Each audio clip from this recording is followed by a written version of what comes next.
Mr. Chairman, I would like to ask for unanimous consent to enter the entire Trump Project 2025 into the record so that the American people can have it at their disposal for reference for this hearing. Very good. I don't think anyone on this side's ever read that, but apparently you all have, so we'll enter it into the record without objection. So ordered. Thank you so much. And again, I just appreciate the transparency of this particular committee, because last week, right after the debate, we tried to enter it into the record in the House Natural Resources Committee, and 3 members on the GOP side of the aisle actually objected to putting it in the record. And I have to say, we were genuinely shocked, because I've never seen an objection to a UC to put evidence in the record. But it was very clear in that hearing that the GOP was trying to distance themselves from this document.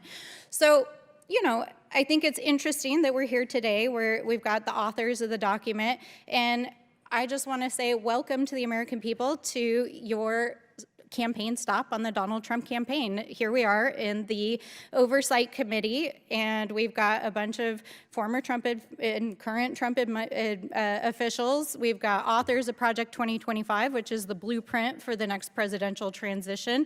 And the last stop for the Trump campaign was the House floor last night, because Donald Trump asked the House GOP leadership to put a CR on the floor that they knew was not going to pass, that had a voter bill attached to it, and then he told everyone to vote against it. All right, well, thank you so much, Mr. Chairman. I want to say welcome and thank you to our witnesses for being here today.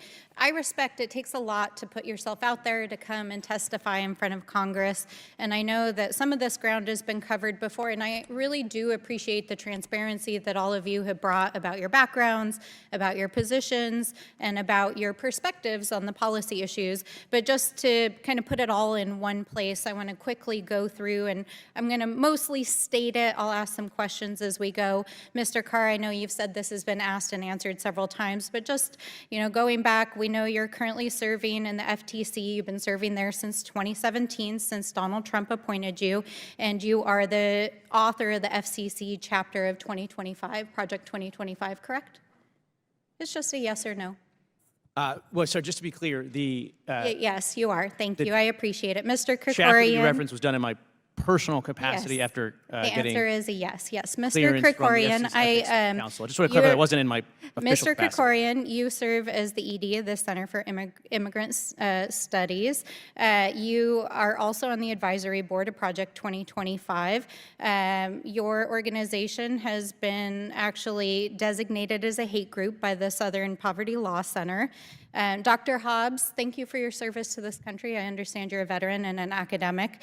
I do very much respect your background and your work. You're involved in the Independent Women's Forum, which is also involved in Project 2025. You've had a number of authors and contributors from the Women's Forum that are participants in Project 2025.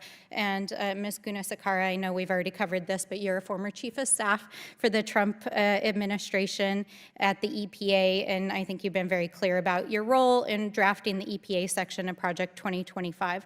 So I think it's very clear this hearing is actually about Project 2025. You know, we've seen over the last almost 2 years how leadership has used this committee essentially as a campaign resource.